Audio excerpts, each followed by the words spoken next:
Sakamoto se revolta. É disso que a gente fala. A gente sabe das coisas. Quando eles começam a narrativa dele agora vai ser que o pai está doente. A narrativa de todos os bolsonaristas, que não tem argumento de nada. Tá preso por organização criminosa. Tem de pagar. Escuta o que o rapaz diz. Aí vem vocês com essa narrativa idiota, falando bosta. Tem de ficar na cadeia. Participava de motocicletas também até agora, né? Antes de ser preso, antes de ser colocado nele a tornozeleira. Gritava com oficiais de justiça, inclusive na própria cama do hospital. Ele sempre gostou de dizer que ele estourava, era forte e arrebentava. Né? Ao mesmo tempo, né, foi criado e foi desenvolvido, e não é de agora, já faz mais de ano, começou-se a desenvolver uma estratégia da defesa do Jair Bolsonaro de, bem, a ideia é não mandá-lo para cadeia, mas se ele for preso e for condenado à cadeia, vamos tentar garantir que ele cumpra a pena em casa sob a justificativa de sua saúde. É claro, e ninguém é marmota aqui, que sabe que o ex-presidente Jair Bolsonaro tem questões de saúde devido à facada que ele recebeu no dia 6 de setembro de 2018 durante a campanha eleitoral em Juiz de Fora. Aquilo é claro que determinou, né, bastante, né, boa parte das cirurgias que ele veio a fazer posteriormente no sistema gástrico, né, uma vez que a facada atingiu o intestino. Né? E é claro que ele precisa, por conta disso, ele está sendo acompanhado. Né? Só que o que acontece é que a defesa não conseguiu provar, os médicos contratados pela defesa também não conseguiram provar de que ele não poderia cumprir a pena, pelo menos neste momento, em local do Estado, em um local fechado. Só que os filhos, Carlos, Eduardo, Flávio, Jair Renan, a esposa Michele, os correligionários do Partido Liberal, os aliados de Bolsonaro, influenciadores, está todo mundo batendo na tecla, falando, coitado, ele é frágil, ele é fraco, ele vai morrer, tudo isso mais. E o que acontece é o seguinte, a justiça solicitou laudos, né, para a polícia, para outros peritos que falaram, ele precisa de atendimento, só que nada impede que ele fique no local onde está. E aí você fala assim, poxa, mas por que não manda ele para prisão domiciliar? Ora, existem regras de cumprimento de pena. Né? Eu, particularmente... Eles acham que a penitenciária é a casa da mãe Joana, todo mundo manda.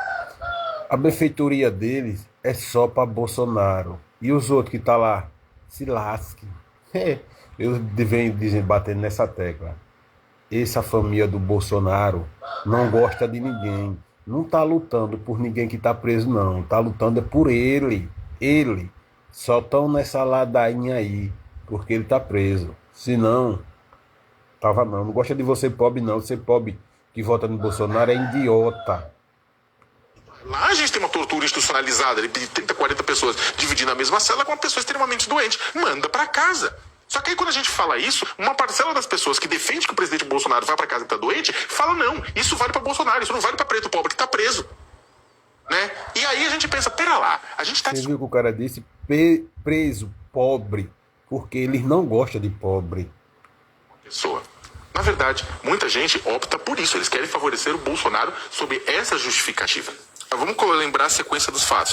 O presidente Bolsonaro teve uma queda e, ao contrário do que tinha sido inicialmente divulgado pela primeira-dama, depois os colegas jornalistas foram apurar junto à Polícia Federal, né, há uma verificação em loco, quando leva-se café da manhã, verifica essas condições do presidente de manhã às 8 da manhã.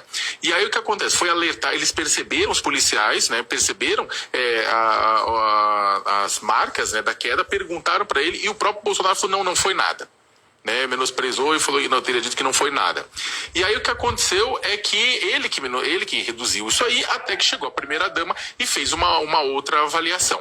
Diante disso, cabe o quê? Cabe ao Supremo Tribunal Federal duas coisas. Teve uma situação inicial, né, uma fala, com uma declaração segundo os policiais, que o próprio presidente falou que estava bem, que não tinha sido nada, etc e tal. E a palavra da primeira-dama falando que tinha acontecido, etc e tal, que era absurdo, que não tinha sido... E, inclusive com essas divergências sobre o que tinha acontecido, que ela tinha narrado. Aí o que o Moraes falou? O Moraes pediu uma análise, né, para que fosse feito para poder autorizar. Porque o que acontece é o seguinte, se fosse de emergência, se houvesse uma queda, tivesse quebrado, tivesse uma hemorragia, tivesse desmaiado, qualquer coisa, não tenho dúvida nenhuma que o presidente Jair Bolsonaro teria sido removido imediatamente para o setor hospitalar, que fica absolutamente do lado da Polícia Federal do Distrito Federal. Não tenho dúvida nenhuma que isso teria acontecido. Né? Até porque, e aí eu repito, o bolsonarismo quer impor a ideia de que Moraes está torturando Bolsonaro. Não, quem torturava era Brilhante Ustra. né? Quem torturava é aquele pessoal da ditadura. Não é uma tortura. Nenhum preso está sendo torturado nesse sentido. O próprio Augusto Heleno, quando foi feita a avaliação pela Polícia Federal e verificado que ele está com mal de Alzheimer, ele foi para prisão domiciliar. Ele não ficou sofrendo na cela, porque realmente uma pessoa com mal de Alzheimer vai acabar esquecendo que está preso em algum momento.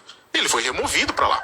E aí o que acontece? É o que precisa do quê? Precisa de justificativa. Se fosse uma situação emergencial, não tenha dúvida nenhuma. Ninguém é burro. O policial não é burro. O Moraes não é burro. Ninguém quer levar um BO de ser responsável por conta de um dano permanente ao presidente da República. E ele teria ido imediatamente. Mas como aconteceu isso? Como aconteceu essa situação? O policial falou uma coisa, verificou